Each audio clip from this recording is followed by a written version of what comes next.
talking about role-playing games. Hyperborea, specifically being my favorite one currently, and probably forever, honestly. Like, anytime that even it even looks like I might be considering another game, my players aren't happy. They become unhappy guys. So, yeah, I don't see myself. Well, plus I'm loving it. And that's what's the most important thing when you're DMing anyway. I mean, yeah, you can be a martyr and do all the DMing, like, even if you don't like the game, just because you get off on like making your friends happy, I guess. But at the end of the day, I would very much rather run a game that I actually like than now. My wife has been picking me up miniatures. I've got some really cool ones. This set, I don't really understand too much about this one. Let's see now. Let's go catch my brother. See if I can get my brother to talk to me today.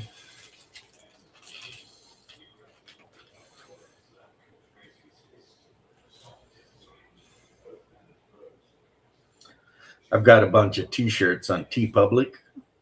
It's just basically some of the really cool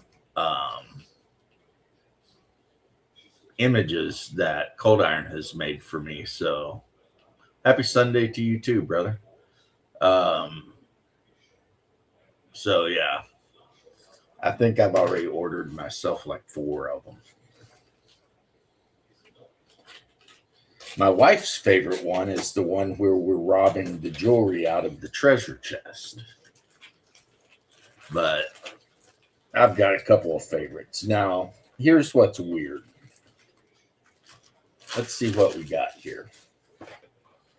I wanted... Okay. Whoops. Looks like this item is temporarily out of stock. I wanted one of these. You can't hardly see it. Well, it's a big saber-tooth tiger. That's what I wanted. Saber-tooth tiger. What do you mean you're not at home? Punk ass. And the only way these were available is you had to buy them in like this kit that came with dolphins and little hyenas.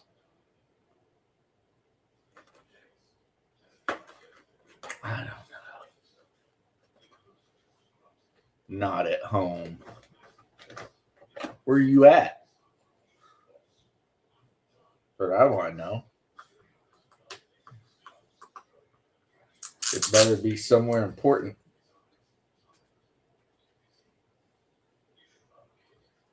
For you to leave me high and dry. That's right. I'm going to start singing. Getting your fluid stopped off. Okay. All right. That one is okay. Because I was going to be like, don't leave me high. I know I suck, but whatever. Don't leave me dry. So anyway, I ended up getting a bunch of miniatures I didn't want because it was the only way possible to get the 3 miniatures I did. What a bunch of crap. I mean, luckily they're not expensive. So there's that, but still, like, I definitely didn't need any more hyenas because I've got all the Conan hyenas. So I've got tons of hyenas. And I'm pretty sure I didn't really need any flippers either, you know? The only way I could see that miniature being useful would be if like a player polymorphed themselves into a dolphin. But I mean, I guess I can always just have like the next time the players are on a ship, just be like, "Oh, you see dolphins? Yay!" But whatever.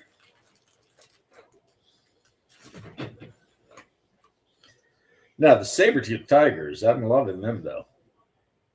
They're good. They're nice, and they'll be really easy to paint with my contrast. So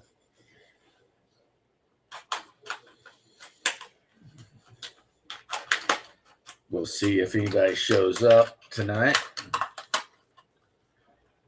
It's Sunday night. All of my guests from out of town have gone home. So the wife and I are hanging out, the pup, doing that stuff for a minute.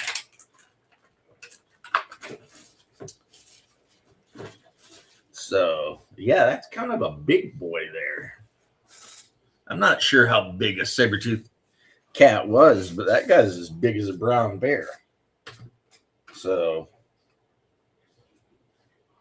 that's cool. I'm not a fan of how it doesn't fit all the way on the base. That's kind of lame. It's like, if you're going to make a figure and put an island, all right. If you're going to make a figure and put a puddle on it, you should at least make sure the puddle will fit on a base. All you miniature designers out there, take heed. But a little bit of Russian mud, it'll be fine. It will be fine. Definitely a creature I need. I don't really have any saber-tooth cats, and if you look on some of those Hyperborean encounter lists, yeah, you'll see some saber-tooth cats on there. So depending on where they are, so I need to look at my calendar. I think the players are in like the 6th month of the year. And that, I believe, is the month when the sun never sets.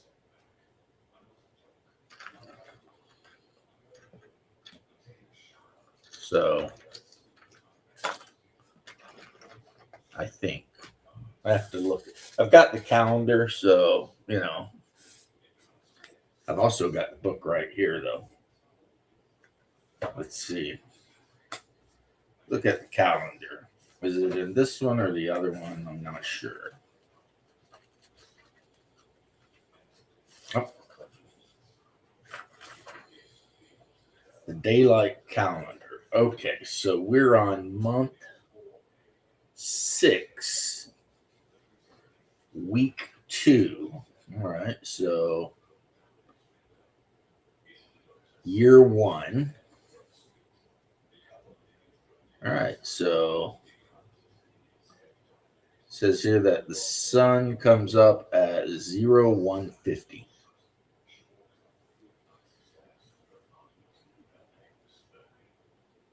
Oh, wait. No, the sun is only visible for an hour and 50 minutes a day during the first year. Yeah, that's what's going on.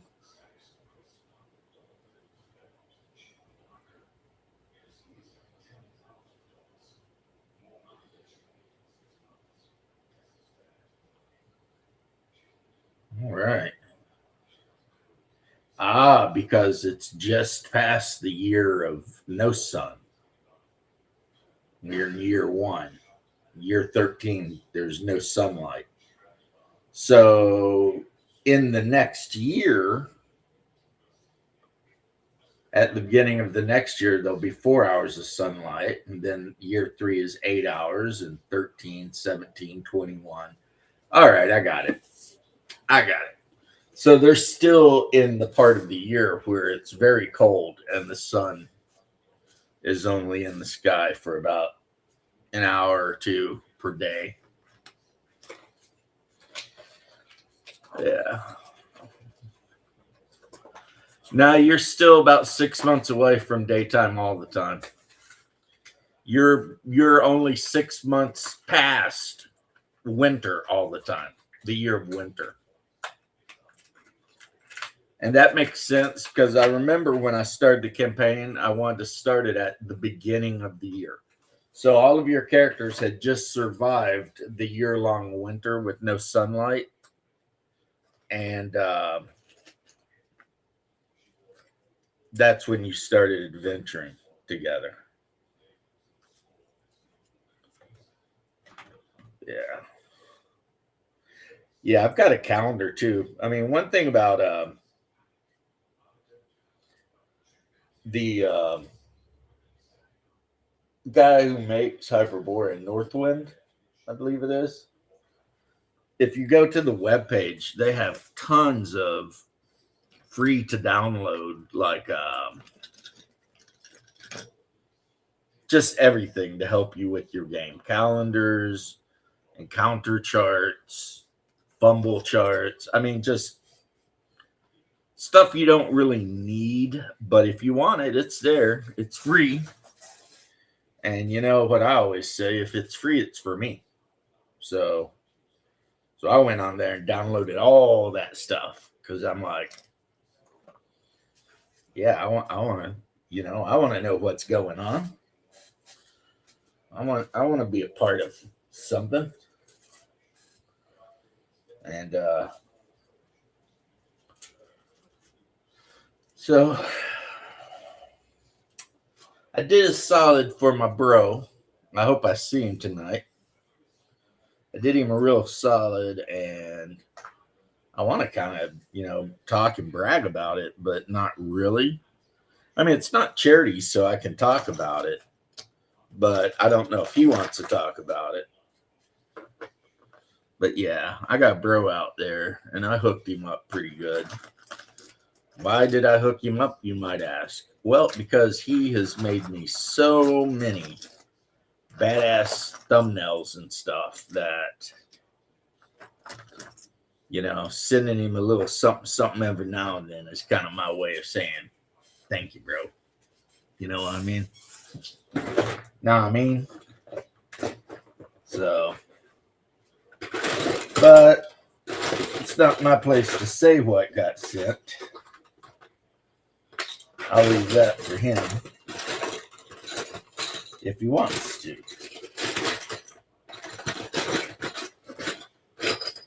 But I'm excited, I'm terrible because I'm the kind of guy that if I give anyone a gift or anything, like when I buy my wife a gift, if the gift shows up early, I always give it to her early because I'm so excited to see her open it that I'm just like, open it. I want to see it, I want to see if you like it.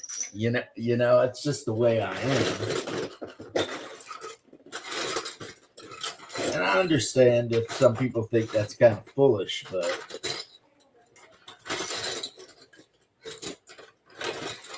it's just kind of how I am,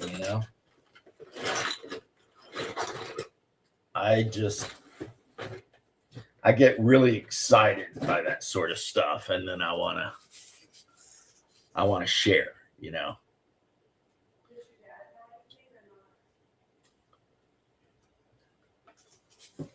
So right now I'm looking for a slaughter base. I swore I had one. Actually, I could have swore I had many, many of them. But not finding it, and that's weird because I found a completely unprimered, unpainted Yazarian. And that is just a weird thing, because I was pretty sure I'd painted up all of my Star Frontiers figures. So to find just this random Yazarian hanging out It's kind of like, what's going on here, Random Vietnamese NVA guy with RPG.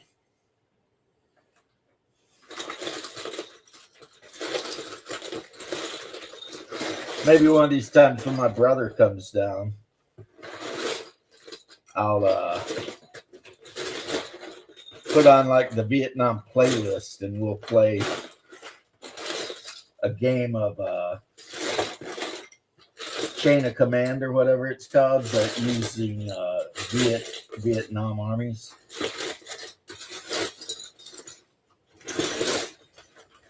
There's probably some actual Vietnam armies out there that we could use, though. But I think it'd be pretty badass, have somebody like I think what I would do is I'd do like they did with Battlefield Vietnam, is I would probably give the whoever was playing, hey, Stephen Kennedy, how you doing? Janet, how are you doing? Star Frontiers? Yeah, exactly. I've got the figure. I would probably give the Vietnamese player like a couple of tunnels that they could hide on the battlefield, and they could like not deploy units, and then during the battle, after like the first or second turn, they could start deploying squads out of the tunnels, right? And then, of course, the American guy is going to have the Hueys. And you can just see the one up there, and I've got another one right there. So I've got a couple of gunship. Well, actually, that's a gunship, and the other one is a med evac Huey, right? And underneath this mess here, which is a lot of modern tanks, because I love modern tanks, and I'm not going to make excuses for it. Boys and their toys. Well, my toy happens to be modern armor. Some of it's not painted, but there's a bunch of 113s under there, so I could do like, air cav or. Now this bad boy right here, this is a T90. And I've got a couple of them painted up here.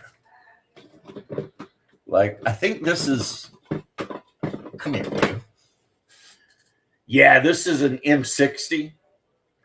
They call this the Starship, the M60 Starship. It was like, I think the M60 A3 or A4 is pretty much the last one that they used before, they switched to the M1.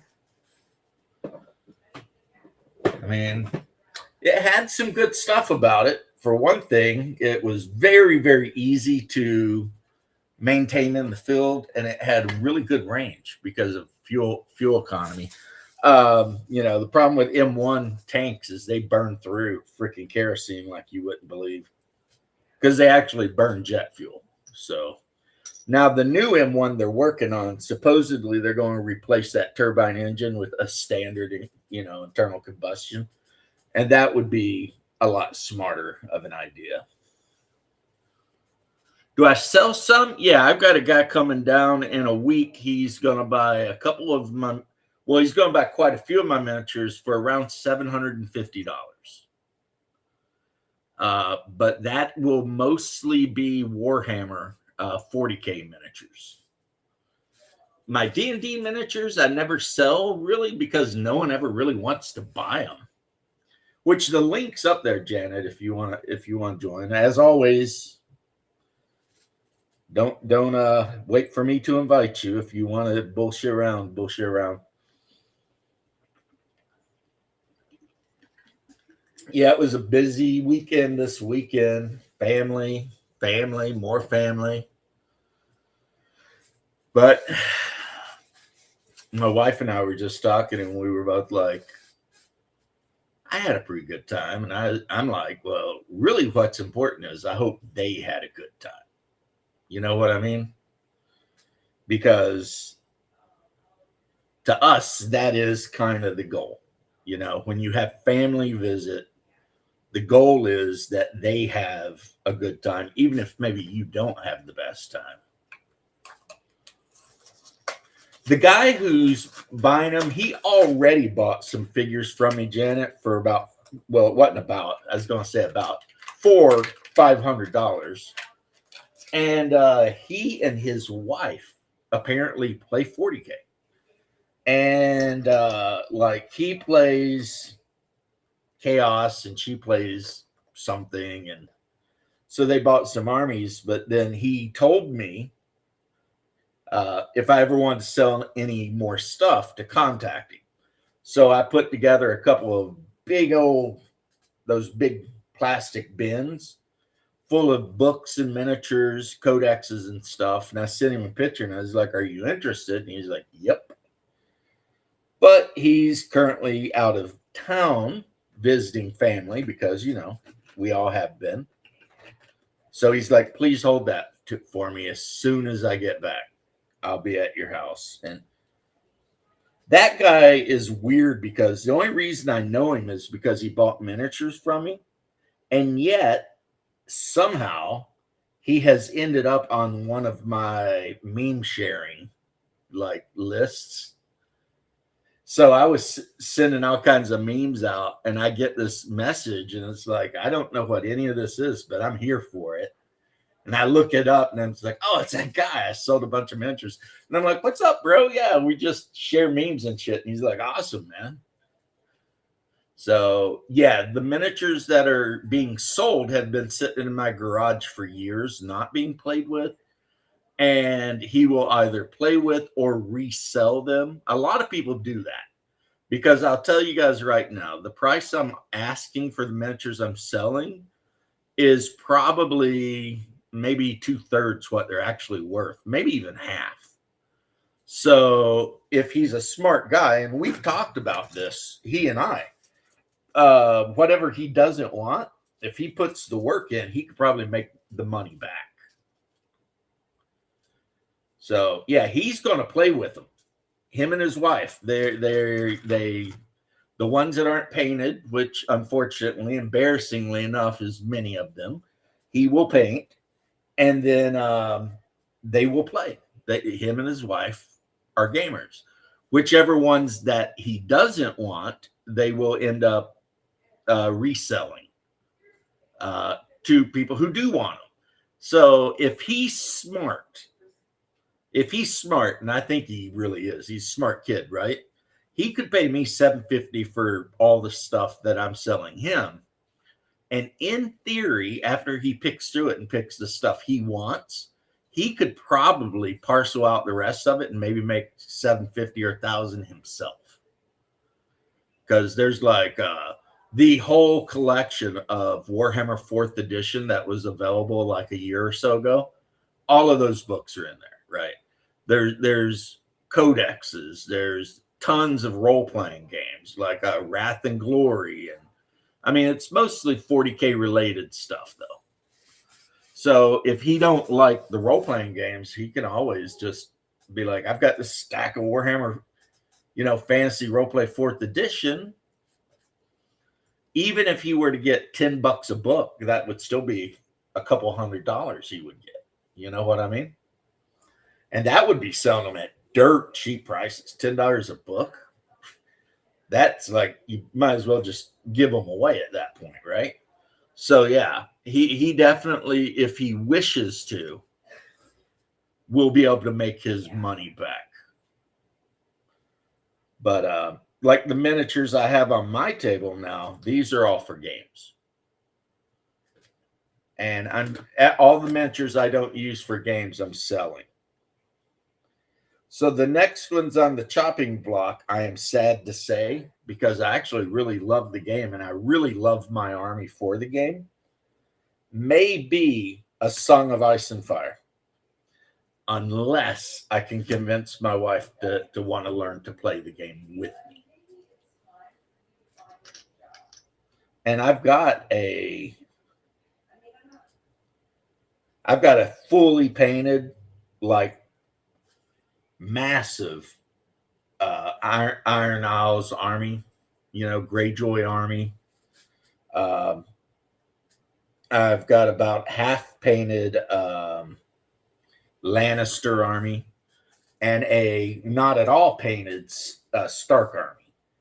Like, here's one of my Lannister guys right here. I just need to, all I need to do is do the yellow up a little better and put the 3 hounds on the shield. That's Sandor Clegane. And he's wearing the helmet that looks like a hound face. Yeah. And, of course, I've got Cersei and her brother and all that over here, too.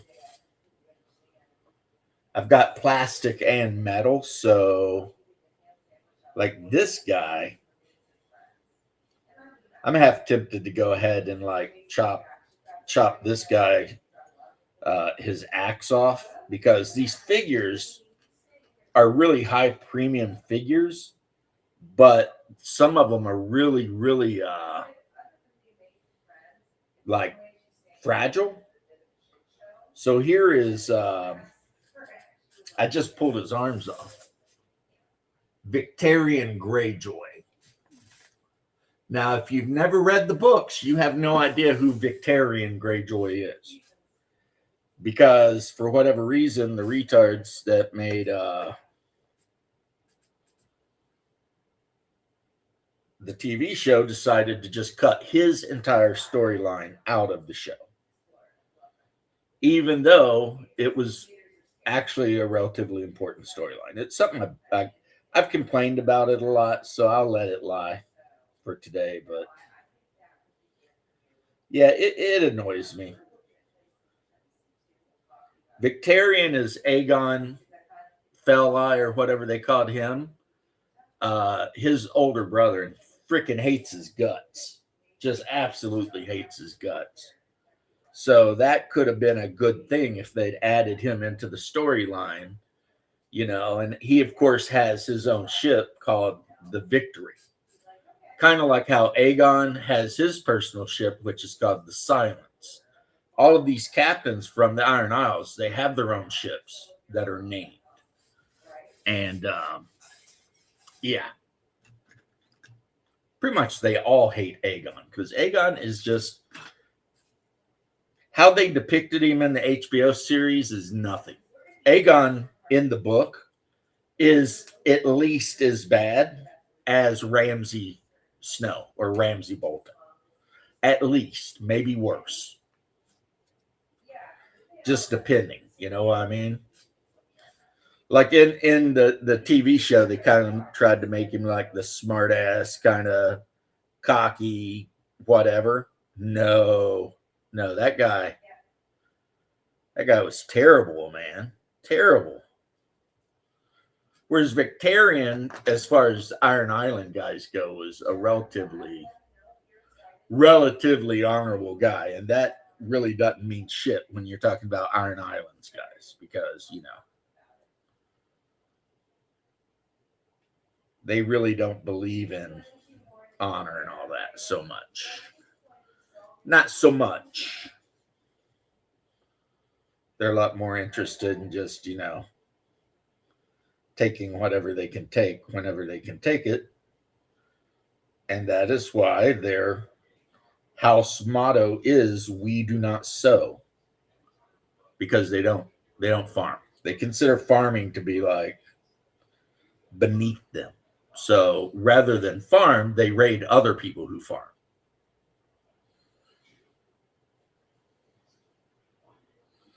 We do not sow. Also, they probably worship Cthulhu. At least that's like the rumor, and R. Martin has not like said that rumor's false. So yeah, the drowned men and all that. And like I said, these guys kind of suck. The metal ones, they're way cooler than the plastic ones. Yeah, what is dead may never die. Yeah, because they drowned a man. And then once you have actually drowned, the priest pulls you out of the ocean and resuscitates you. And if you come back to life, then you become one of them. And if you die, then they just say, well, what meant to be? Sorry about his luck. You know, they are a bunch of assholes, but I think ethnically they're not the same as a lot of the ones that live on the actual continent of Westeros. They're Andals or First Men or some shit like that.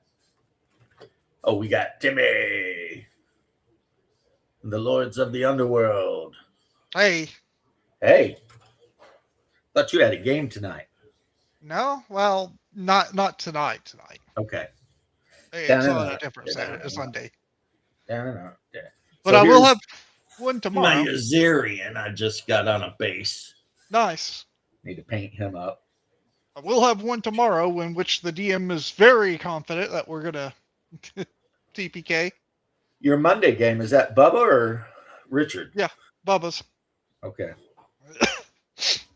He's also planning on bringing in Shadow into that one. Oh, that should be fun. Yeah. So if we are just starting over, yeah, I'll be playing an elf fighter. Yay. What's wrong with an elf fighter? The first part. I'm kind of glad I went elf fighter because I did not have much money, so I was not going to get armor. And you know what I'm going to say about all that? What? Ha! Gay! You know, Senior Chen. Yeah, I know. Bloodworth just ran his first Hyperborean convention at the well, that's awesome, Bloodworth. Yeah, hey. That is awesome, man. I'll tell you what I've been telling everyone else. The link is there if you want it. No one has to though. I'm not begging to hang out with you bastards, but you can join me if you want. Da-na-na, da-na-na, da-na-na, da-na-na. Apparently, 2 people want to be rangers. We got a cleric, I know for sure. I just and I know this is just me being a big pain in the patootie here, but under no circumstances can I ever justify playing an elf over just a human. I just can't do it. To myself, I can't do it. I can't justify it to myself. I mean, you play whatever you want, obviously. I mean, that's you, you do you, and all that sort of stuff. But no, under no circumstances am I playing an elf. It's just not happening. I'm wondering what he said now because I don't know what he said that made him say that. Oh, who? You mean Steven?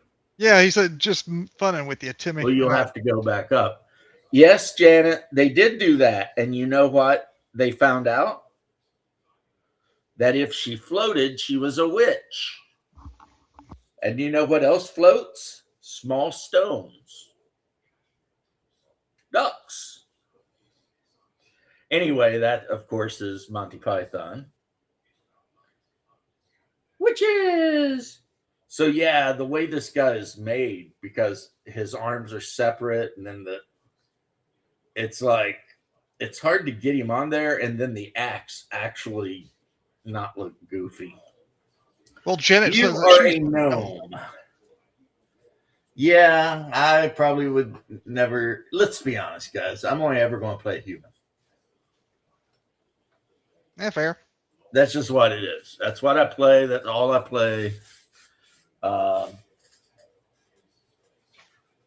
When I run Tolkien style games, I don't care if people want to play these other things. I mean, knock yourself out. But The guy who's currently playing an elf fighter is making a human fighter. see, That's kind of funny though. Hey, I chose to be a elf fighter, and he goes, "I'm going to be a human fighter." I mean, in the last year, I don't think I've played a game where you could say it's a Tolkien style game. Yeah. In the last year, I've really been dipping into just different styles, more pulp, basically, just more pulp. less Tolkien. And I always say this just in case. I love Tolkien, guys, so don't think I'm talking bad about Tolkien. I think The Lord of the Rings is actual literature. But I think that Sword and Sorcery or Sword and Sandals is more fun. It's just more fun, you know? That's fair. So, yeah.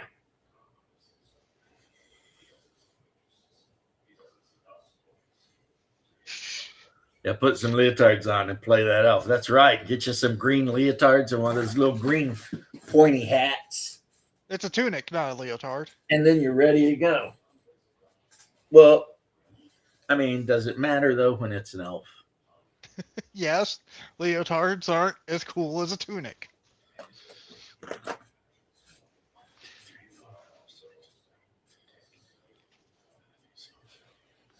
Okay. If I were going to actually cosplay dress like an elf, I'd dress like Link. Yeah, that's what I'm saying. I basically chose something that kind of looked like Link, although buff and with a beard. I've seen your Link, Lunk, No, that's not what I'm talking about. or But that is whatever, kind of fun. whatever he's called. Lunk. Lunk. Yeah, it was Lunk. Big, That big, was big buff Link just running around. that is kind of funny. That little like parody that they made, like that group made, was kind of funny. Dun, dun, dun, dun, dun, dun. That was one of the best video game songs of all time, the Overland theme. Yeah.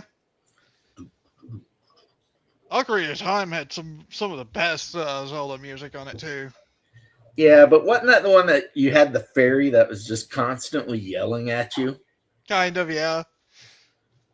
Yeah, it's like you'd be minding your own business, and all of a sudden the fairy'd be like, "Listen, Hey, listen, hello." hey, listen," and it'd be like, "Shut up, leave me That alone. I'm wasn't over the here worst. trying to do That's something." not that bad. It was Kapora Gabora that was the worst thing in that that's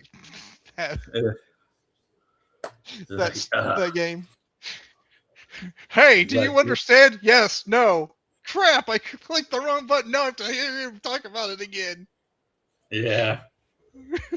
Why did you make yes the redo everything? Why?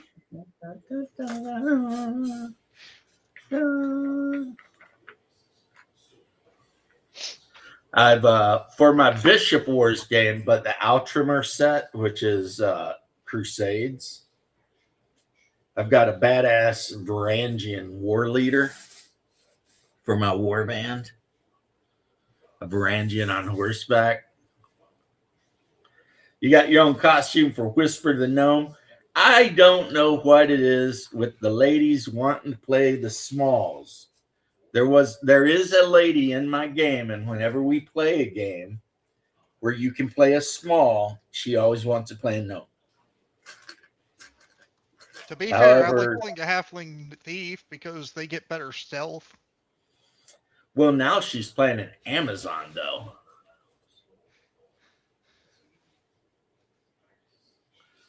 Sweet and low and man apples. Sweet and low. Yeah. Her gnome was called, I don't know what the character's name was, but she always introduced her gnome to everybody as Trixie. Trixie the gnome. And she was always trying to give people cookies and shit. It was like, what is wrong with you? And she's chaotic neutral, so you know she's just a real pain in the ass. Because that's the rule. If somebody sits down at the table and they're like, I'm playing chaotic neutral, you're like, yep, here we go. Here we go. Just like San Andreas, you're just like, oh shit, here we go again. Because they are going to do some effed up shit. You can count on it. If they're playing chaotic neutral, they are going to do some bad things. It's just the way of life. Oh, that's nice. Okay. Now, I've got James, a horse, but see, look, I got the wagon will fit this horse too, so that's good. Now, James, yesterday we had a party for my nephew. Oh, yeah? Yeah, it was pretty good. I gave him a little toy car of a little toy Dodge Challenger. He really likes that. Yeah, I think you said you're going to do that. Yeah, he plays with it constantly now. He likes it because it makes noise. You can open the doors and the trunk and the hood. Oh, you got him a fancy one. Yeah.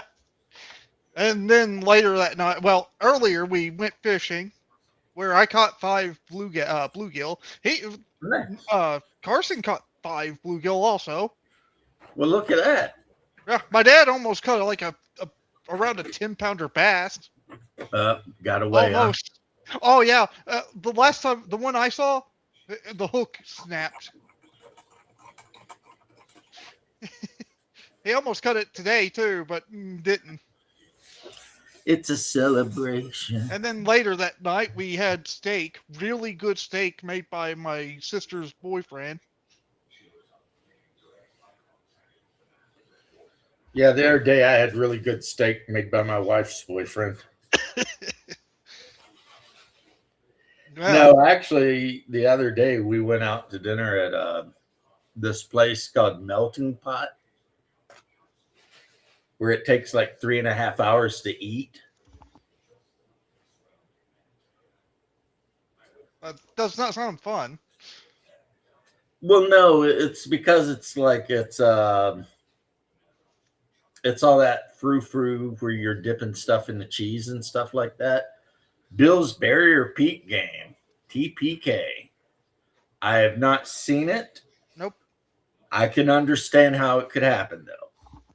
There are a couple encounters in Barriers Peak that, I mean, those veggie pygmies, there's a couple encounters where you might end up fighting like 100 of those little bastards. I mean, That's one of terrifying. them would not be bad, but 100 of them, geez. Yeah. You know? At that point, you're just going to lose because of sheer numbers. Right. It's just like, why? Why are you doing this to me? Because I like seeing you suffer. Yeah, right. But I'm assuming when you say Bill, you mean Dungeon Delver. Because I think that's the only Bill I know is the Dungeon Delver. But yeah.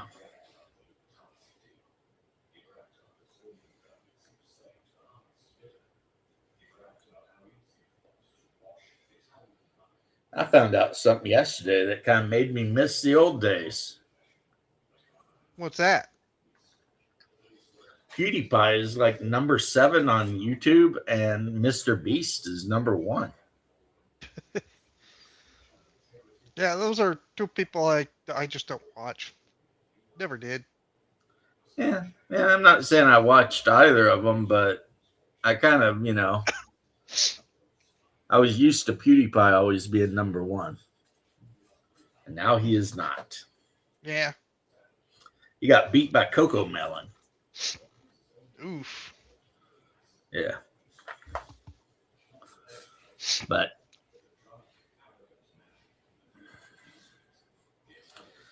last night, after we gamed, I went in the room and listened to like 3 hours of Clark Ashton Smith and August Derleth and what's his name, the guy who wrote The Willows, Algernon something. Everyone felt the saves, yeah.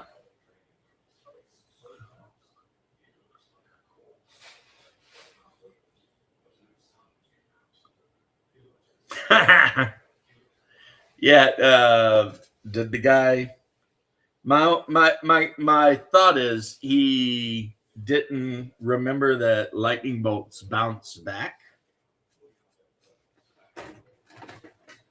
Maybe. Because in normal D&D, when you hit that lightning bolt, it goes so far, and then if it hits a flat surface, it comes back until it's moved whatever the range is on that thing, like 120 feet or something.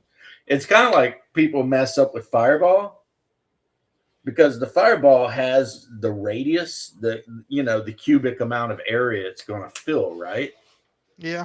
So if you cast it in a room, say that's a 20 by 20, but the fireball is a 30 by 30, then you have to calculate how much of that fireball's cubic footage is coming out of that hall, because it doesn't stay in that room. Yeah. It will always expand to fill up the total, cubic foot. Yep. And so it's really easy for people playing mages to overdo it, to think they got it all handled and realize they don't. And the fireball, because it is a fireball, like corners and shit don't affect it. Nope. I mean, it will fill an area, and then there you are, right? Yep. Now, luckily, the witch in the Hyperborea game, the spell she has cast and accidentally hit her own group with twice, it doesn't, it has a radius but not an area. So pretty much you pick a point and then it explodes out from there. Oh, a 15, well, of course it was a metal room. They're on a starship, right?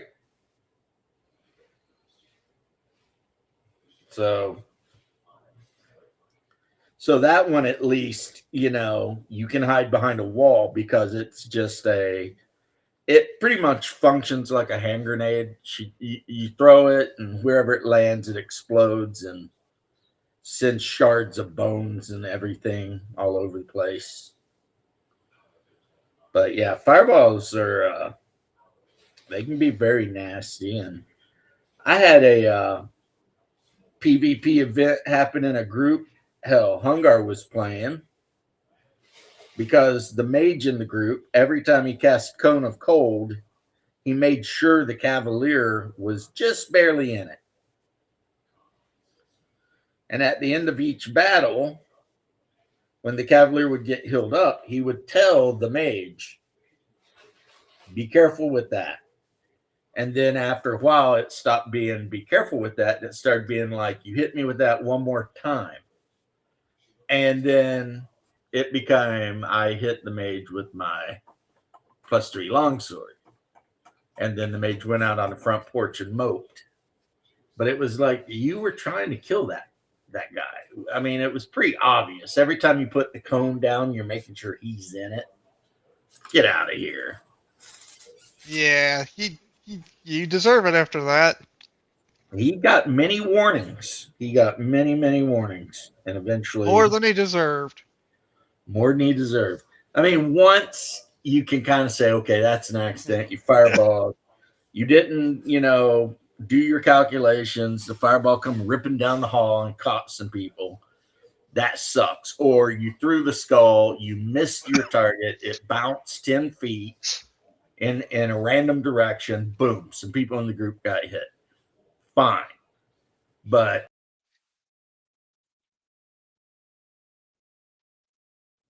oh, did we lose you? Oh, there you go. Put...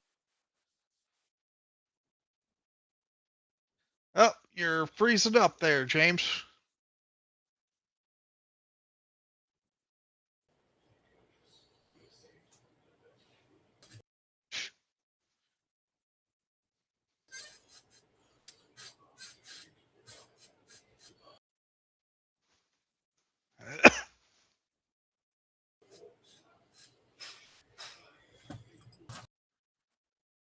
I think you're back. Yep, never mind then. Oh man. I'm back in because my internet sucks. A couple of specters attacked the party's night camp during a snow blizzard. Gods of the Forbidden North. Uh-oh. Levels drained. Yeah. I think, Ironman, I told you about the adventures went into Mender's library in Flan, and the fighter mage who only had 14 con got hit by a specter and lost 8 con. Dropped him right to 6, like right off the bat. He was worried. You know what I'm saying? Yeah. That dude was a little bit worried about shit. Max Headroom. I love Max Headroom. I mean, I don't love when my internet acts all shitty, but Max Headroom was badass back in the day.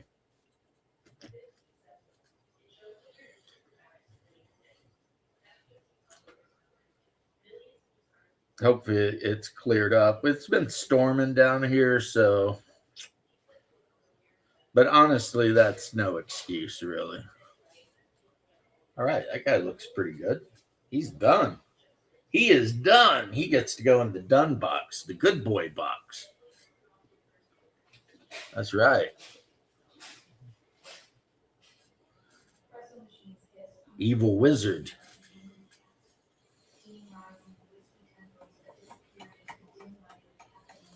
Rethinking your campaign situation, right? Yeah, in Hyperborea, as I'm sure you've heard me say a billion times, they do like con drain and stuff, which I mean I think is better. Unfortunately, there's no spell that I've been able to find that restores lost con. So if you lose con, you just literally have to rest a number of days equal to your lost con to get it back. Otherwise, you just never get back. So the fighter mage that got whacked for 8, they have to go back and pay for a tavern for 8 days. And until then, he cannot really do much of shit. Because at 6 con, he's actually getting penalties to his hit points per level. And warlocks are a die 8 instead of a die 10 fighter class because, mage. So, yeah, that 6 con, he's like rolling around with like, let me see, I've got it here. I like to keep the books handy when I'm sitting here. I do. When I'm in the room reading, I just read them on the PDFs I have. But yeah, 6 con is a -1 hit point adjustment per level, a penalty to poison and radiation saves, 55% trauma survival. Yeah, so that's messed up, is what that is. That's like. I was hoping that I actually had the Minder's Library map. I do not. I do, though. Ha. Yeah. Fair enough. Yeah, the room where the actual master of the library, I made him the Spectre. Yeah. There was a ghost in there. Stuff because I know for a fact my brother played the Pool of Radiance video game probably 5 times, right? Yeah. You had to do something where he'd know everything, huh? Yeah, so if I didn't change monsters and locations and maps around a little bit, he would just know where every damn thing is. So, yeah. There was a ghost in the main headroom, and it wasn't Minder.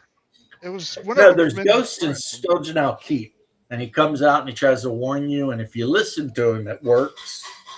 But if you don't figure out what he's trying to tell you, then and I think his name is Ramon or something. I'm going to say ours was also changed quite a bit too, because we did have ghosts in Stojanal Keep. That was a pretty interesting story. Yeah. The ghosts in Stojanal Keep. Got everyone restored back at the city, but one guy was just a couple 100 points from 6th level and lost. Oh man. Yeah, see, that is brutality right there. I'm not saying it's wrong. I'm not saying it's wrong. That's how it is. You lose experience. You also lose a lot of things when you get rezzed. It took us like a few weeks. Joker, you get what you sir. Took us a few weeks for our mage to get back up. Well, I mean, but a restoration or lesser restoration spell, whichever one you need, those are not cheap spells. Nope. I mean, you need like a level 6 or 7 cleric to even get near that, right? Yeah, we actually had to go pretty far, and it was like we basically were able to barely scrape by in getting him to the place we needed to get him rest. Right. So that whole level loss, that can be a pain in the ass on a lot of different levels.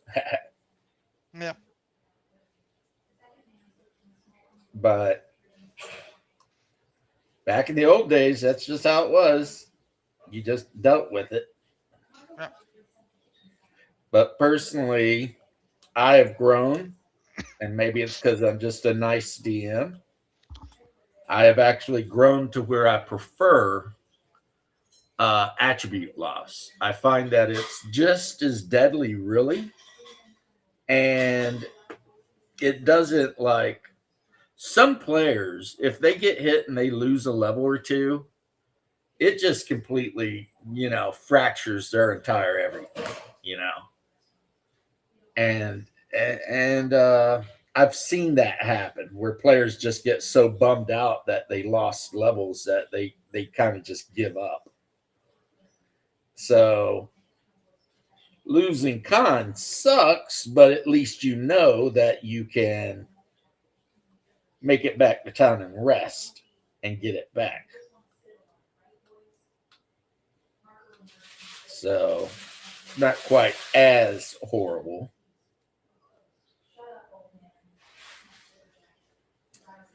But yeah. Of course, shadows are the same as they were in the old game. They drain strength. And if you're playing a fighter, or actually, if you're playing a wizard and a shadow runs up on you and starts tapping strength out of you, and you already don't have much, that is bad times. Bad times had by all.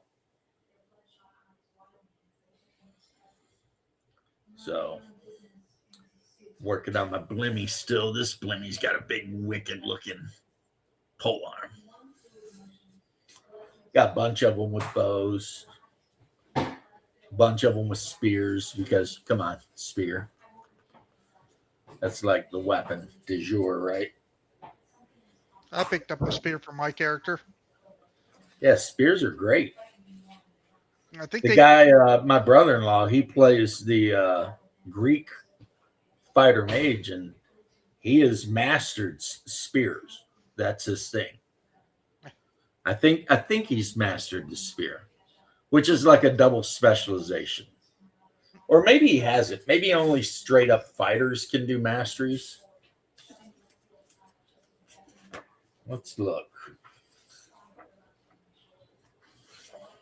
I know when ours said, it gives you, it's got like a 10-foot reach. People be poking over, like around people. Okay, they can do heroic fighting, weapon mastery, and they can get grand mastery. Okay.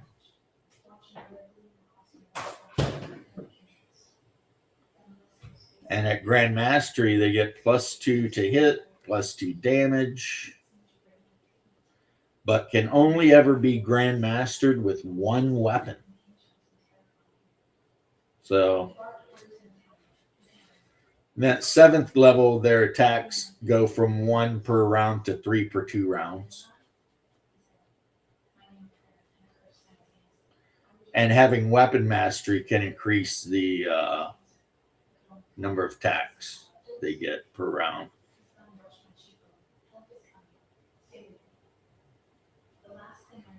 Yeah. For more information, see. So I think only the fighter. Let me see if the other fighter types get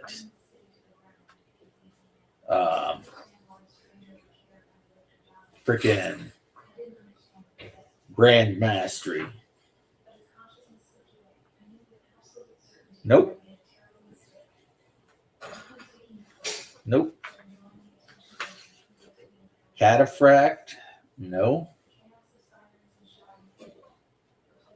Let's see if the barbarian gets it.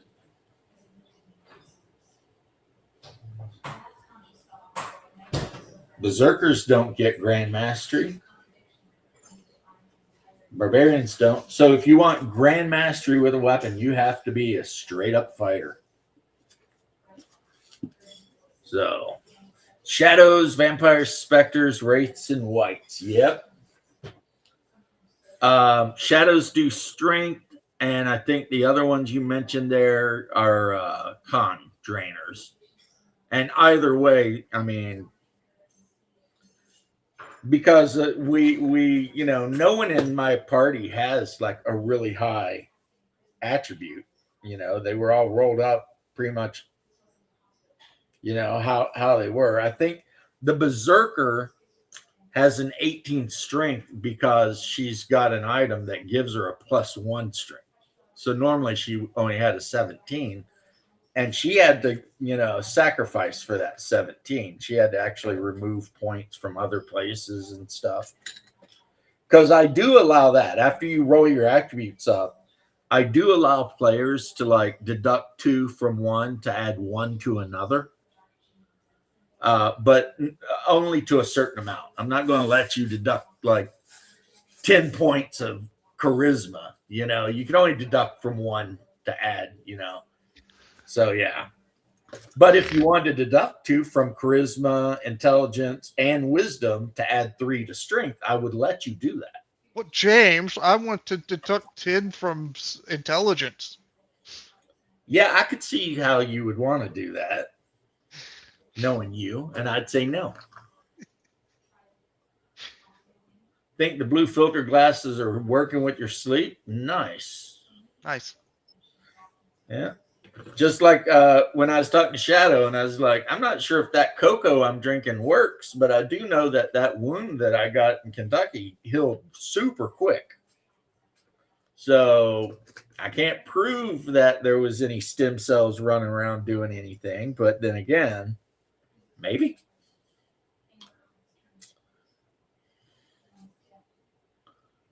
So, yeah. Oh, yeah, James. I rolled, for my new character, I rolled 2 16s, a 15, a 13, a 10, and a 9. That's not too bad. That's pretty good. So now I got a 17 dex, a 16 strength, and a... See, I would have probably dropped the 13 to 11 and then had that point to add to whatever the highest was. The 16 to a 17, maybe? Yeah, our DM doesn't do that. Really? Yeah, really. That's I don't too think bad. I mean, it is obviously always up to the DM, but that's also in the AD&D books. Deducting and, Yeah, if so, I'd probably... I don't know if it's in the Hyperborea books, and I just did it because of AD&D. I don't know if it's in the Dragon Slayer book either. I don't think it is. Exactly. I know it's in OSC, though. I'm pretty much willing to bet it's in OSC that you can deduct from some to add to others. But I mean, it's a big cost though, because you're literally giving 2 for 1. Yeah. And then the second everyone lowers their freaking charisma, and then all of a sudden they realize, wait a minute, every time we encounter monsters and NPCs and we have to roll reaction checks, charisma is the thing you need for that. So everything we run into just kind of hates our guts right off the bat because we're just a bunch of uncharismatic bastards. It's like, well, you get what you get, right? Yeah, I don't have too bad of a charisma. I don't think it was that bad because of the certain things, but... All right, so here it says generating attributes. They give you 6 ways to do it in this game. 6 ways to do it. Method 1, 3 dice 6. In order. Method 2, 3 dice 6. for each attribute in order, but you repeat the steps twice more. So you get 3 sets of scores and then choose the set that you like the best. 4 dice 6, drop the lowest, and then assign as desired. 3 dice 6 3 times, and select the best attribute for each attribute. I've never tried that. You know, James,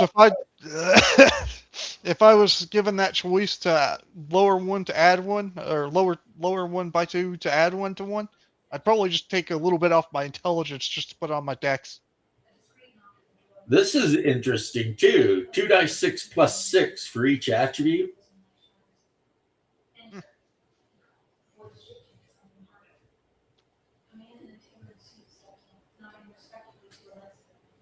Okay. Yep. With referee permission, I give you permission. You can raise one attribute or raise an attribute by 1 point if you reduce another by 2.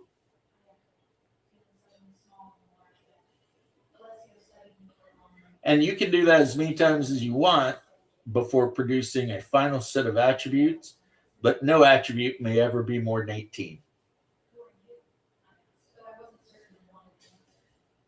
Like I said, I'd be able to get it. No attribute may be raised to 18. Oh, never mind then. I wouldn't if even you be want able an to 18 anyway. in this game, you have to roll it, or you ain't getting it. Fair enough. Then I wouldn't do it. I just wouldn't do it. I don't need it. Right. So this one says you can too, and it doesn't say which ones you have to take from, but I know OSC does.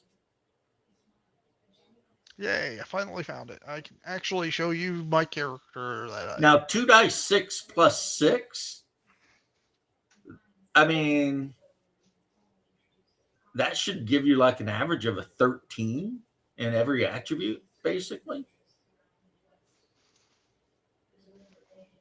Because the average of 2 dice 6 is 7, right? 7 plus 6. So, I mean, that would actually, I mean, if you're going to get an 18, that would be the way to do it. Because your chances of rolling 2 dice 6 are way better than rolling 3 dice 6, like 3 6s versus 2 6s. You know what I mean? So, yeah, That would be 13.5. Oh, dang, that guy got a pretty good set, too. He's got 14, 15, 14, 13, 10, 7. Oh, that 7. That 7's hurting, though. Yeah, that is a pretty hurting one. But, I mean, to be fair, getting, like, everything above, like most everything up above 13 is not bad. Yeah, I think 13, 14 gives you a +1 in Hyperborea. It gives you a +1 in this too. And then 14 or 15, 16 is +2. Yeah. Or I could be wrong because 17. 17 also gives you a +2 also. Right. It's like 18 is the only one that gives you that big bonus. And it's different, like with strength. Your attack bonus versus your damage bonus can be totally different. You know what I mean? Yep. The other reason I chose Elf was a +1 to bonus to longbows. Right. That's a pretty good thing to have. So 13 gives you 0 to hit, but +1 damage. And then an 18 gives you a +2 to hit, but +3 damage. So, you know, Dex, of course, is pretty good, except defense adjustments in this have been messed with as opposed to other versions of games. So, like, you need a 15 or higher to get +1 to your defense, and it can only ever be +2. But your attack modifier with ranged weapons starts at 13 and goes all the way up. I'm sure that was a decision they made to kind of keep Dex from being the end game Because like in third edition D&D, Dex was the attribute.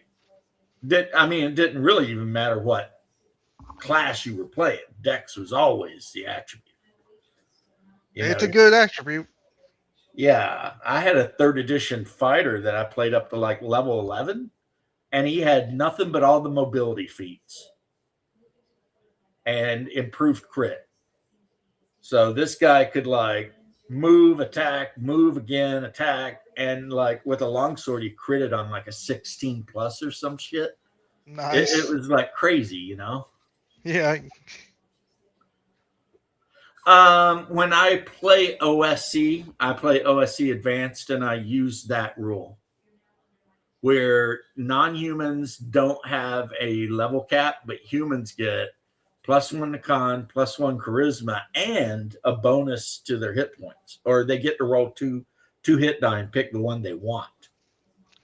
That's one thing I like about my character. We'll have like a 40 move since I have no armor. Yeah, I've got a guy in my group that's like that.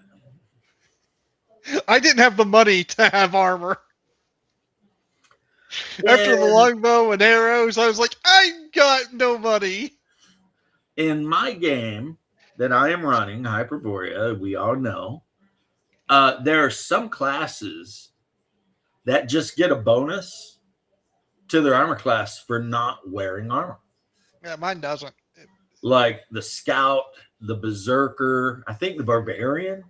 It's like if they're not wearing armor, they get +1 to their armor class, which isn't great unless they've got a pretty high dex. And then all of a sudden, you know, they've got the equivalent of leather armor while wearing no armor.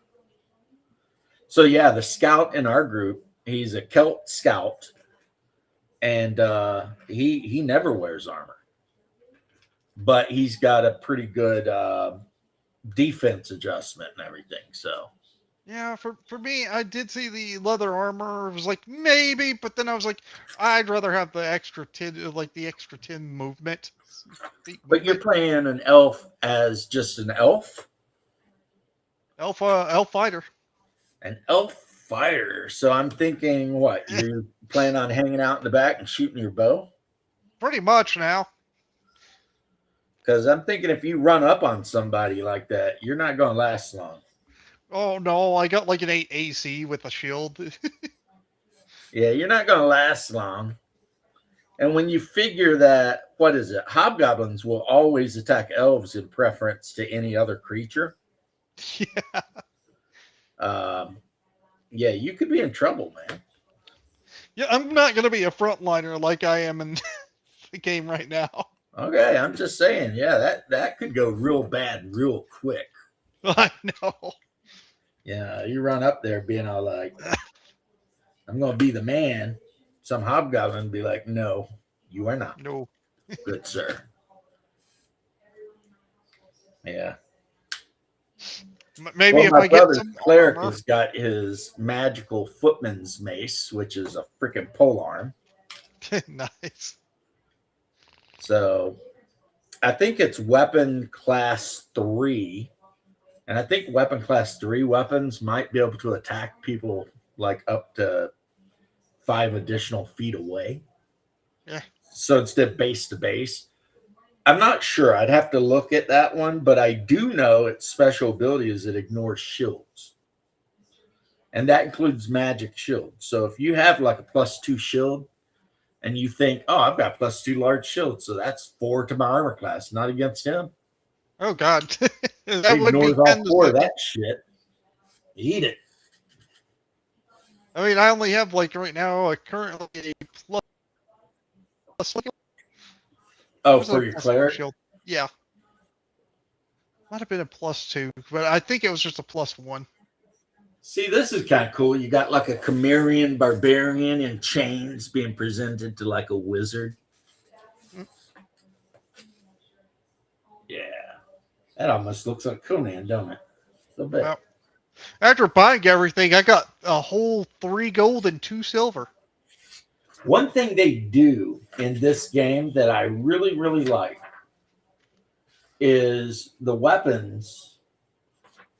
A lot of them have like these little like symbols behind the names.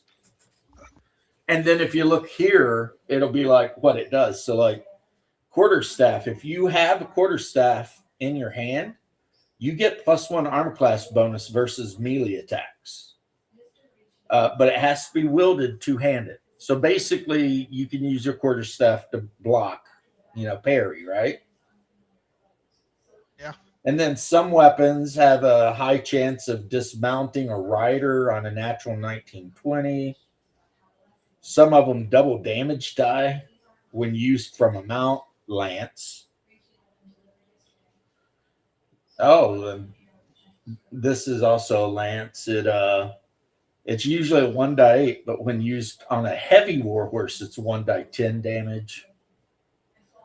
So that footman's flail is weapon class 3. So no, it can only attack people within 5 feet. You need a weapon class 4 weapon, which is what the berserker in the group has. She has a great axe, which is weapon class 4. She can hit people up to 10 feet away, and it has must be used two-handed and 4 and 6 chance to dismount a rider on a 19 or 20. So she's got a big freaking axe. Ascending AC. All right. Yeah, I mean, you could do either or. We use descending AC because that's just how the game is written. But because you have your attack matrix right there, it's dead easy. It's like pretty much fighters have a 19 to hit an armor class 0. So as you level up, you get bonuses to your fighting ability. So when you're trying to roll against whatever, you just roll die 20 and add your bonuses, and that'll tell you, then Roll 20 will tell you what you hit. It's really easy, It's like the easiest. So. No, I wish, you know what? I probably would have been a human fighter if I did get the ability to roll my HP with advantage. Yeah, that's an OSC thing. So, yeah. And it's only if you're using that optional rule, which allows demi-humans to, like, ignore their level caps. Because, a lot of people want to play an elf or the best is, I want to play a halfling. Great. You cap out at level 6. Unless you're a thief. I'll be capping out at level 7. Right. So awesome. I mean, I have nothing else to say except awesome. I think the only class that every demi-human can go up like unlimited levels is thief, except for half orcs can go unlimited as assassins, I believe.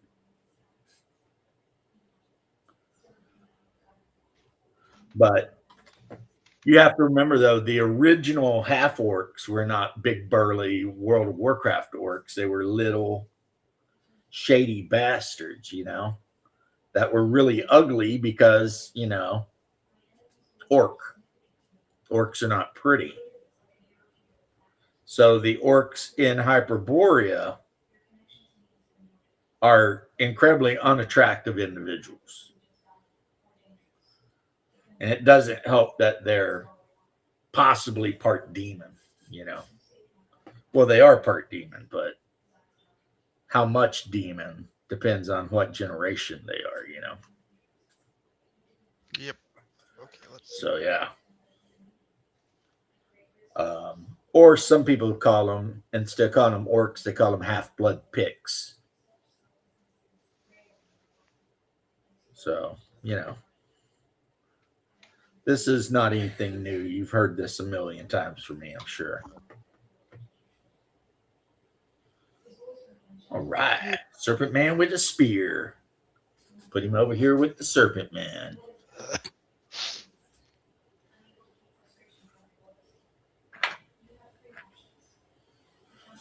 And then, what else am I working on while I'm sitting here then?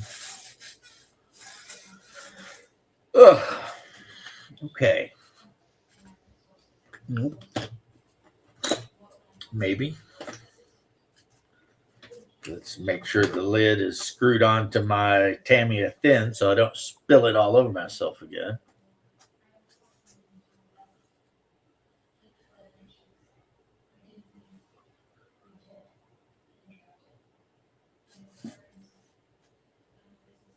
Iron Man. That is interesting. That is an interesting question. I don't know. I mean, Technically, wouldn't it? Well, it could be a splash weapon, right? So -1 splash weapon. no. He's talking about throwing oil or whatever, right? Yeah, but if the glass breaks, it would splash around, make you basically a splash weapon, wouldn't it? Yeah, in theory, but the thing you have to understand is in a lot of games, if you don't have weapon specialization, you get either a -2 or a -4 to use a weapon. Yeah, I know. So, do you have specialization to throw oil?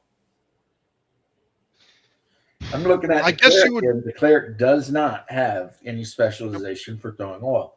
So, I would go to Chapter 9 Combat and see if there's some bullshit back there about it. Because Maybe gain specialization through improvised weapons. no, I mean, when you get level 4, I guess you could say you're going to specialize in throwing oil. I guess. That'd be kind of a lame thing to do, though. Yeah, I know. To use one of your things to. Again, this is why I like the idea of having improvised weaponry. Like, okay, this isn't meant to be done this way exactly, but you've trained to use things in unconventional ways. I don't know, maybe that's just me. Combat. Fighting Okay. with draw. Okay, flask curling and oil burning.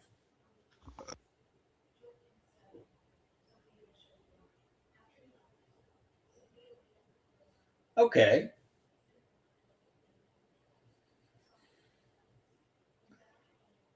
So it doesn't say here anything about whether or not you have to be proficient with it.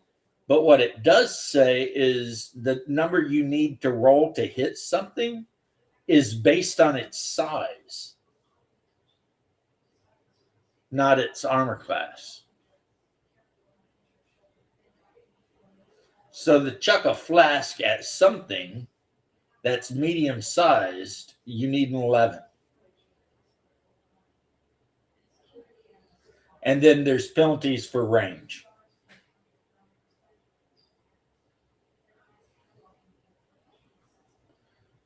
Like a holy water causes 1d8 hit points of damage per round for 2 rounds.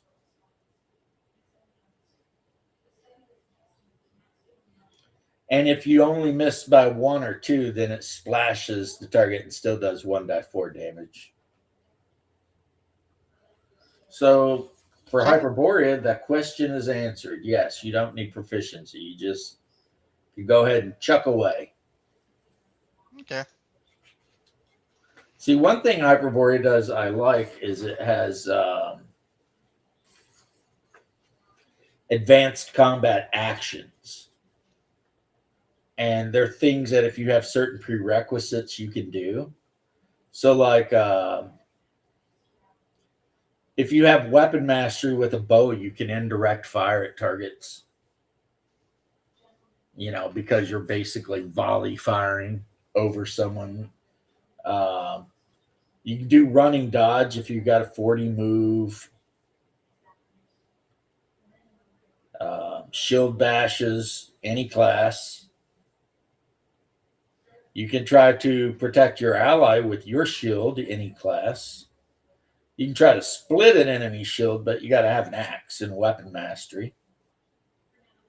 You can form a shield wall. 3 combatants with large shields can form a shield wall. You can 2-weapon fight. You can try to disarm opponents. You can choose whether you are trying to do conservative fighting or not. If you know you're going to fight, you can stick your arrows in the ground called arrow setting, and it increases your rate of fire because the arrow's right there. So you just, you can double feint. You can make an attempt to do a double arrow shot. You can make an attempt to dodge.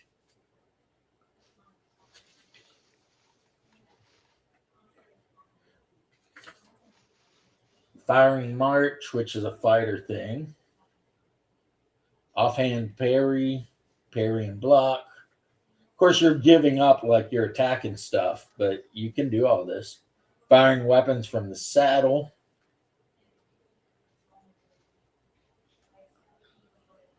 Yeah, look at this shit. If 3 or more people form a shield wall, they each gain +4 armor class versus all attacks from the front. Dang. And they can advance at half movement and maintain their formation.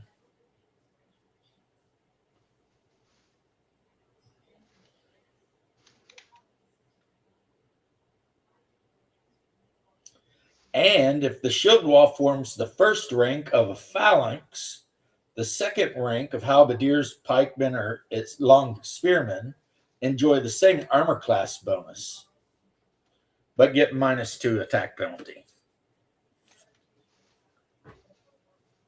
So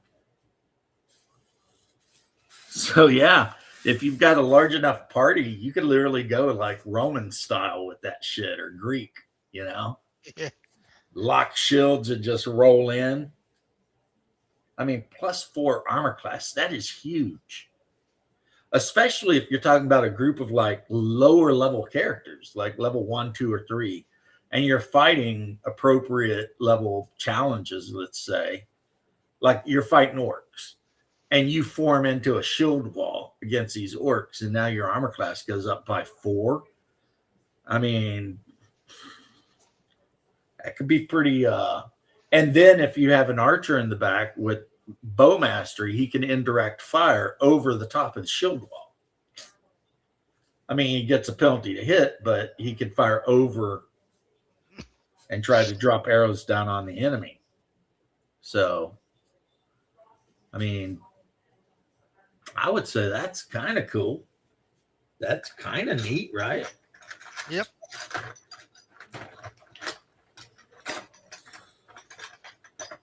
Now, no one in my game has actually done any shit like that. But, you know, they could. Let me see here now. My wife bought me the kit, the Cultists #3 from North Star Miniatures. And there are some heads that come in this thing that are just freaking super wicked looking. Like there's one head and it's got like goat horns spiraling up. There's one closing the shop. See you later, Steven. They've got one with antlers. And the one with antlers is like wearing like the beads across the face. So that one's perfect for like a Viking shaman or even an Eskimo shaman. Now, one thing I don't get, but hey, I wasn't brought upon this earth to get it, is one of the two-handed weapons they give you on the sprue. See if I can find it there. Is chainsaw. You see that chainsaw? Nice. Yeah. I mean, I'm not going to use it, but I mean, maybe on a modern character, give them a chainsaw, you know? Yeah.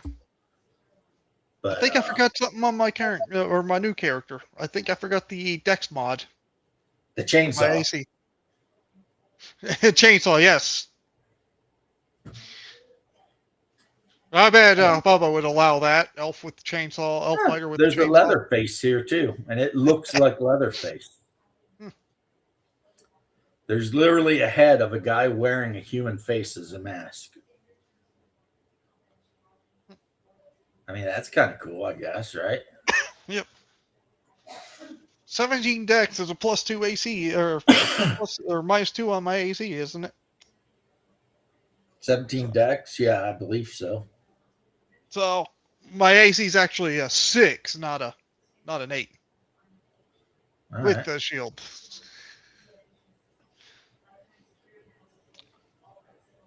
Yeah, there's some wicked looking guys on this. Oh, since Steve Kennedy left, I guess. Yeah, you had to close up the shop. Okay. I mean, I'm not going to be on all night anyway. I'm actually kind of tired from, having guests. It's no, it's just one of those things. I love when they visit. I really do. But you get tired. I get it. I'm kind of I an mean, I introverted guy, can't though. wait till they come back. But Yeah. I'm sure they were ready to go home too, though. You know what I mean? Yeah. Yeah, they were ready to go home too. It was just like, bruh, you know. That's how I felt yesterday after fishing and eating and playing my D&D game. Yeah, Oh. it's just like, well, I feel like I've done enough. It's time to go home. But see, I'm getting ready to kit bash something. And what I'm going to kit bash is one of the cultists' heads with one of the Warhammer Flagellant's bodies. Just because, Yeah. Tell you what, there's nothing I like better than kit bashing stuff. That is my favorite part of the hobby. Is just grabbing, a handful of various parts and just seeing what you can make, It really is the thing that I enjoy.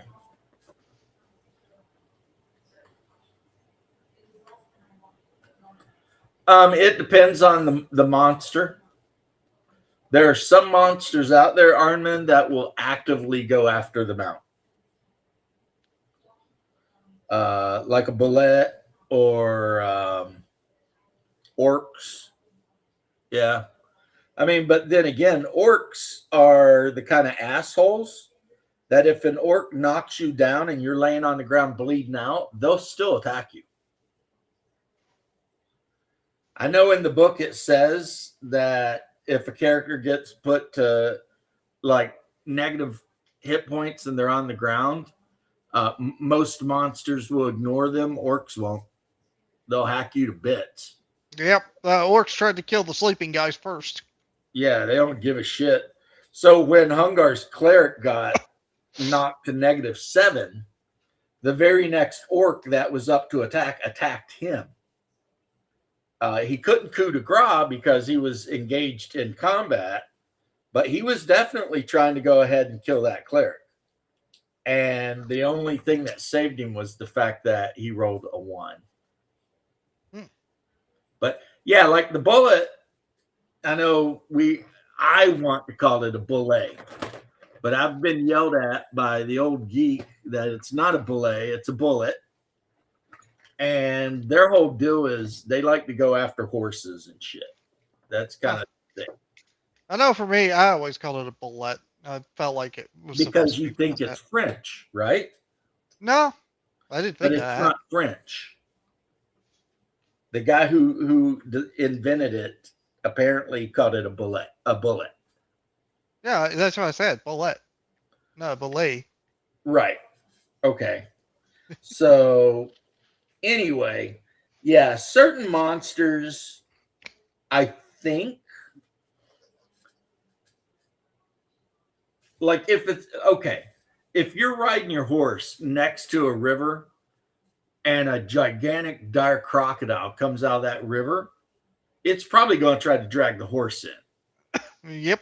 It's not going to worry about you per se. It's attacking the horse. But most intelligent monsters you fight, unless they're just real dicks, will go after the rider before they'll go after the horse. And I think a good reason for that, let's say you're fighting a bunch of bandits, right? They don't want to kill the horse. The horse they is probably valuable. Yeah, bandits, they probably want to capture the horse, but if you're going up against an organized army, they might still just kill the horse because it's easier to get you. Yeah, if it's more convenient, attack the horses, right? And then, of course, orcs. That was a popular tactic with the old spearmen was to, hold lines and have horses run into you.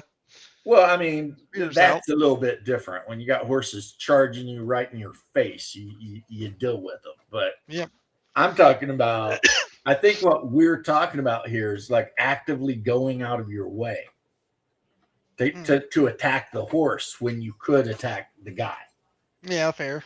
And I think most intelligent creatures are going to opt to try to take the guy out because they want that horse. If they're human, you know what I mean?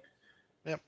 They're going to want that horse. But if it's just some savage thing, then I don't know. It could go either way, couldn't it?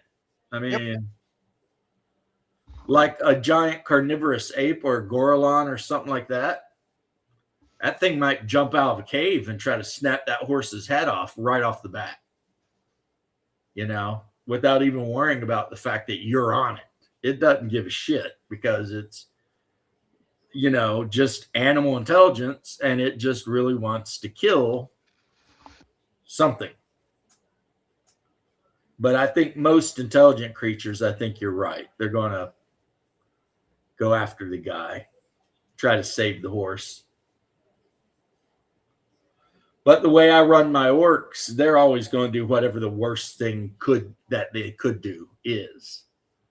And by the worst thing, I mean the most horrible thing.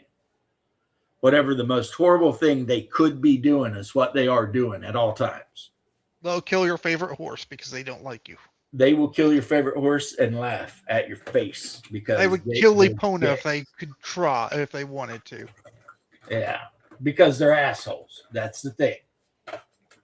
They are assholes. They are purely evil, irredeemably so. And so they don't give a shit about nothing. They just want to do the most evil they can do. Talking about Epona, the funny thing is, in Ocarina of Time, you can technically beat that one guy who takes over the Lon Lon Ranch with a regular horse. I'm not supposed to, though. Well, a lot of it is a European outlook, too. A long time ago, we tried to teach, I forget which country it was in the Far East, we tried to teach them crowd control with horses. And the crowd just killed the horses. And as Westerners, we were like, well, what in the F is that shit all about, right? And it was just that culturally, they had no respect for a horse. Whereas as an American, we are, because of our cowboy roots or whatever. European / cowboy roots, Yeah, our knight / cowboy roots, we're not going to go out of our way to harm a horse. That's just, stuff. Really? Well, why would you do that? You know how hard it is to train a horse? Iron Man druids are very powerful in AD&D. They're very powerful in everything, actually. Yeah. But yeah, in AD&D, especially if you got your guy and he's gone and he's battled to get a position, and when they do all that and they become like the master of a druid circle and all that kind of crazy shit, they can just start turning into animals, like actual true shape change. And then the next thing you know, I mean, that shit can get out of hand pretty quick. I mean, I like it though. I think it's cool, but yeah, they're a pretty strong class, druids. Well, even in 5th edition, they're really strong, especially in 5th edition, I think. Well, in 5th edition, they were strong because they had the healing spirit and chain lightning, and they could also shape change. all the shape change abilities. You're right. They were just like, It's kind of stupid that you could actually transform into an animal, lose that animal form, be like, oh well, transform into another animal, have more health. yeah, they druids were pretty crazy in 5e. Nope, we lost James again. Like, you know, like he'd do stuff, and I'd just be like, wait a minute, what? But the Worst thing part, that, if you which I apply never the complained about, even though a lot of people did until they changed it, but a lot of people had a hard time with the healing spirit. Boy, they hated that. yeah. I never had a hard time with it. I just thought, well, okay, whatever. But The worst part of a druid though is if you allow them to multi-class so they could go druid barbarian. Oh yeah, okay. Now they get the bear totem barbarian and the druid. Oh, now they got like basically yeah, I did help not the health. allow any of that. No Don't let optional them. rules in my 5e game. None. If it Yeah. was an optional rule, you could not do it. That was the option. So there was no freaking feats or dual classing, none of that shit. And I think that's why my 5e game ran for so long and everyone liked it so much. You know what I mean? That's fair. Because I kept it so basic that the players didn't really feel like they were playing 5e. anything other than just D&D. Is just D&D. Yeah. You know? For me, after a certain point, when I learned all these broken stuff, I was just like, I'm just gonna have to limit myself so I don't break the game and bore myself. Oh, that I'll tell you, there were a couple times where like that stupid freaking druid, they'd be in the middle of like an actual battle. I mean, an actual battle, right? And the stupid druid would just be standing in the middle of like a rank of men and throwing down his healing spirit and doing all this crazy shit. And there was one battle where their castle got attacked by orcs. And they literally just, the orcs couldn't do anything. You know? Yeah. It was like the orcs were trying, but the druid, between keeping their henchmen alive, and he was doing it really well, and freaking chain lightning the shit out of the orcs just nonstop. They were pretty high level at that point, though. They were like 13th or 14th level. Oh yeah, they're pretty much demigods at that point. Right. And the guy in the group that was playing a monk, he had that paralyzing strike ability. And that was some bullshit too, because it's like, this guy's the big bad guy. And the monk runs up and he's like, well, I'm going to smack him. So go ahead and make a saving throw. And if you fell, he's paralyzed. Like, wait, what? That's the open palm monk, isn't it? I don't remember, but he was like super fast. Yeah, the He could monks like are run always around like and that. jump around and do all this kind of crazy shit. Honestly, it reminded me of like, there were times when I was sitting there and the monk was doing his thing, and I was thinking, are we playing Avatar? Like, is this monk an airbender? Like, what is he doing? Because he Yeah. had an ability where he could like jump 90 feet or some shit. Yeah. I'm like, this is Aang, you know. This guy's Aang. And then, in Yeah. addition to having the druid doing his shit, there was a cleric that had chose like the path of healing. Was it life? Like yeah, life cleric. And it's like, Life I'm going to cleric. shoot a magic attack at you, and plus somebody I choose within 30 feet is going to heal die 6 or some shit. It's like, what? Holy bolt or whatever it is like, yeah, you take 6, you gain 6. Holy Nova. And I'll just do that every round.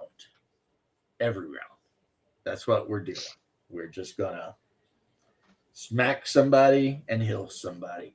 And so that group between, the druid and See, the this is why I cleric, like it was just like, yeah, get out of here. this is why I like the Forge Domain Cleric the most.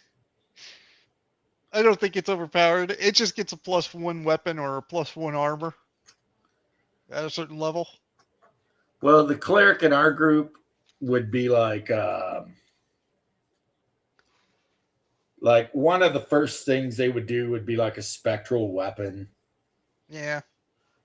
And then they would, while the spectral weapon was fighting, they would just be doing their hill attack thing.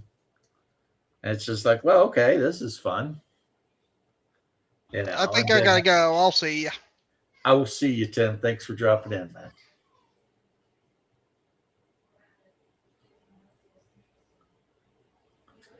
Well, I mean, there are some class. Okay, Iron Man. I know you know this because I know you're not a spring chicken over here or a newbie. I think with later versions of D&D, some people forget that there's character skill versus player skill, and that a player that really understands the game and understands their character and everything is just going to be a beast, just because of a matter of player skill. And AD&D and older TSR versions of D&D, right? They really reward player skill over what you might call character skill, right? Because character skill would be like third edition. You walk into a room and you tell the DM you're rolling a perception check. But player skill is when you walk into the room and you tell the DM you're flipping all the mattresses off the bed and looking under them. And a lot of people, I think, don't quite get that subtlety in the actual game. They kind of, I think the worst thing to ever happen to D&D is a perception check, honestly. I don't use them. The only time we use anything resembling perception checks in Hyperborea is like if the scout's trying to track, or they're looking for like secret doors or something. And almost every time, actually, if they're looking for secret doors or traps, I roll, and I roll in secret.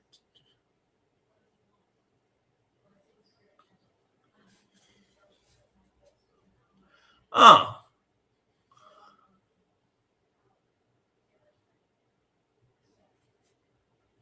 Okay, well, I am sorry to hear that. I had fatty liver like 10 years ago.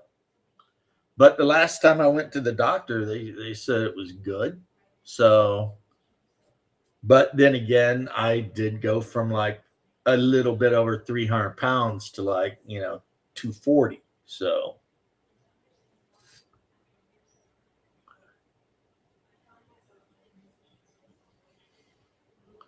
exactly. And that's another thing that's an AD&D thing, And too many people playing third edition got lazy because they were used to, and it's not even the player's fault, technically, but they're just so used to being able to say, well, I walk into the room and I'm going to roll a perception check.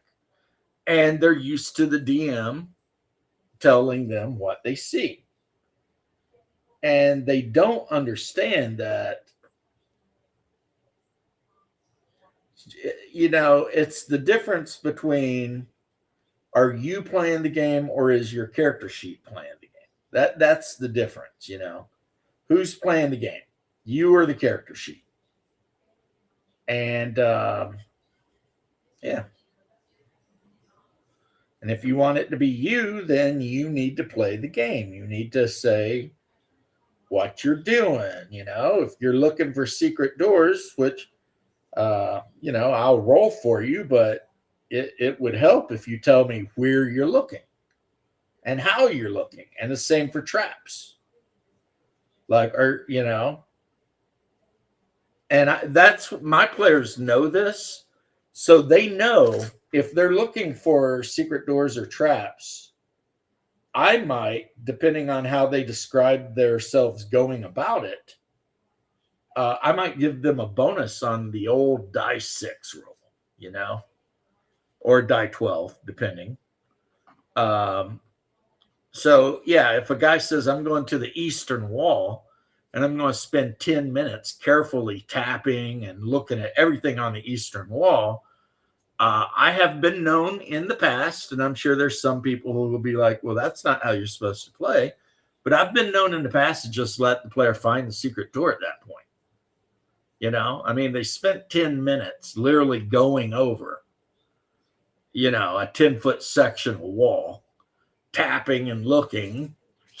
So I'm just going to say, yeah, you found it, right? There's something there. There's a secret door, Now, elves, when I actually allow elves, when I'm playing OSE, I'll roll their automatic dice 6 myself, because that's just something that happens. That's not up to anybody. Just if an elf walks within so many feet of a secret door, they might notice it.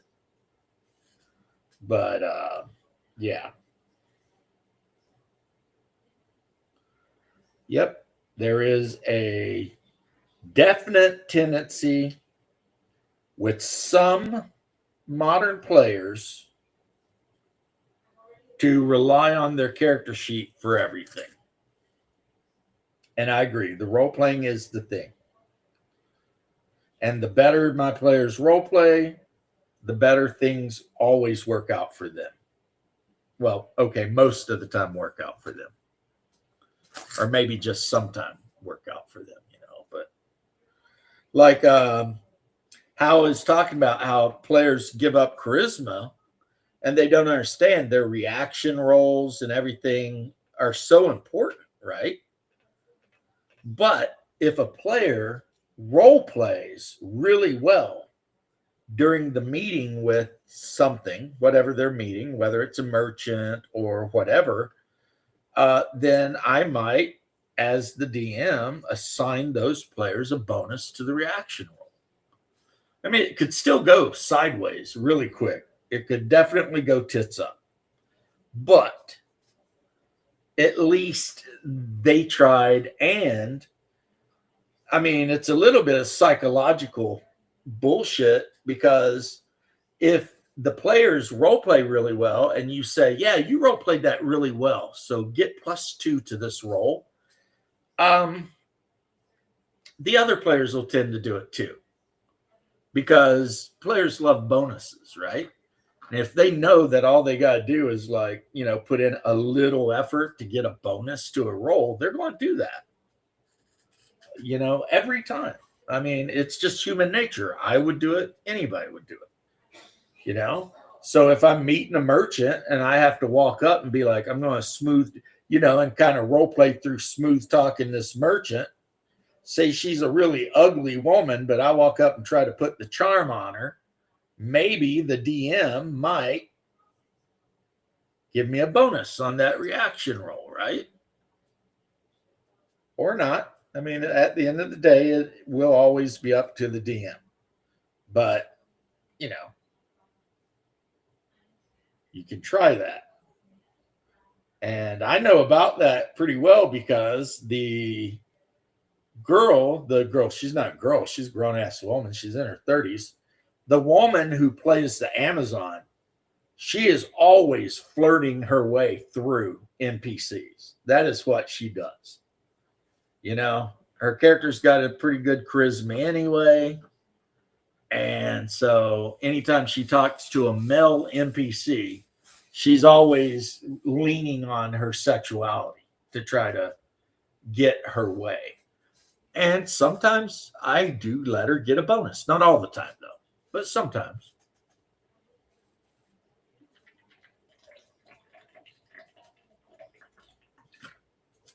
Yeah, this is like kind of the thing like Shauna and I used to talk about all the time.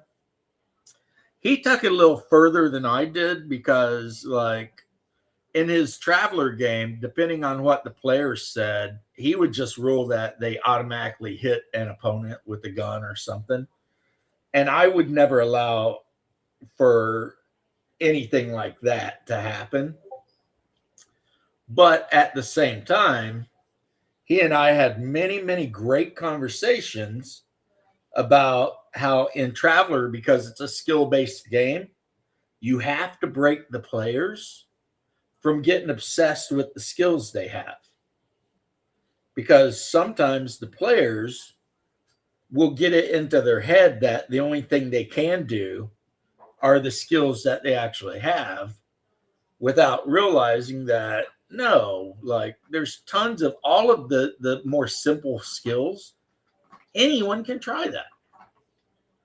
And that was a thing with third edition too. Players would look at their third edition D&D character sheet, and the only thing they ever wanted to do was things they had a skill in. All right. Piero. I don't know what that is in Peru because I don't know if you speak Spanish or Portuguese. I thought of, is it Piero? Is a dog? Piero? Anyway, hello. And how are you doing, bro?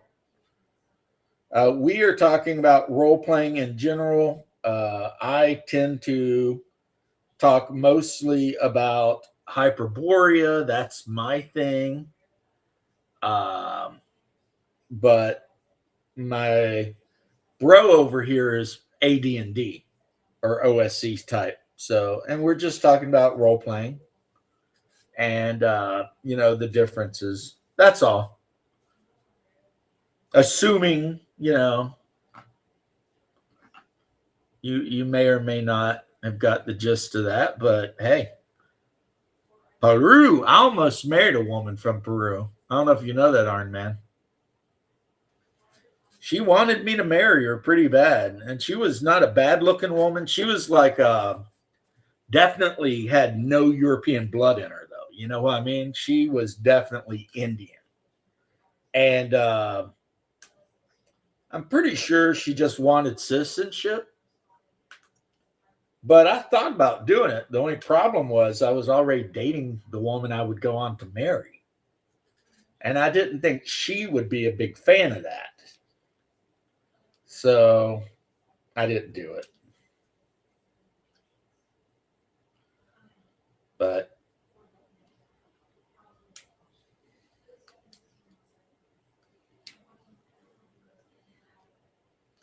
I thought about it. I'll say that. I definitely thought about it.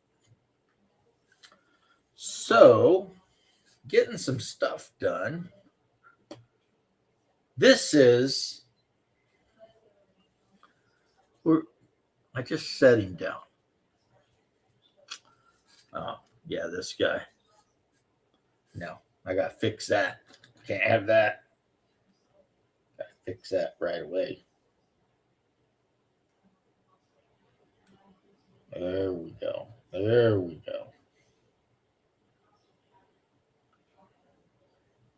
Some of my blimmies, I've been putting like green stuff bits on the back to look like, bits of cloth or whatever. I might actually paint them up with like cross hatches and stuff. Just, so they look like they have loincloths and stuff.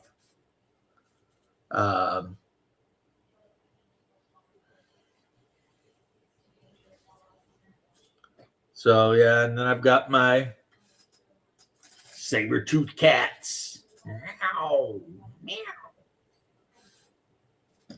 Got to have those. So this is what I did, though, when I was talking about, I haven't decided. I think I'm going to make this guy a wizard, right? But check him out. He's like wearing the like torn up robes and everything, of a flagellant, but then he's got that helmet with those horns on it. He could easily become like a cleric or a priest or whatever, like Yonde, anything like that. And then the other head that I got with the antlers, I'm probably going to put on a Northern Alliance body so that it'll look like an Inuit or an Eskimo, something, a Yakut, something like that, Even though, honestly, the closest thing I've actually seen in like anything to this antlered head, which is like, where is it? Right there in the middle, the antlered head. The face is covered with beads. And the closest thing I've ever seen to that is like a pagan Slavic shaman in the movie The Northman. He ends up talking to one. And then, of course, like I said, there's a guy here that's literally it's the Texas Chainsaw Killer dude. He's wearing a human face for a mask. That's pretty hardcore. But there's a lot of good parts here too. I love it when you buy sprue and there's like packs and shields and pouches and just all kinds of stuff there. That's really something I like a lot. Anyway, Iron Man, thank you for hanging. It has been about that time. So I think that I am going to move it right along down the road. A bear in his natural habitat, a Studebaker. But I will be on tomorrow. So if you are around, I will be around tomorrow about 6 o'clock. So peace and love, all of you. And have a wonderful evening.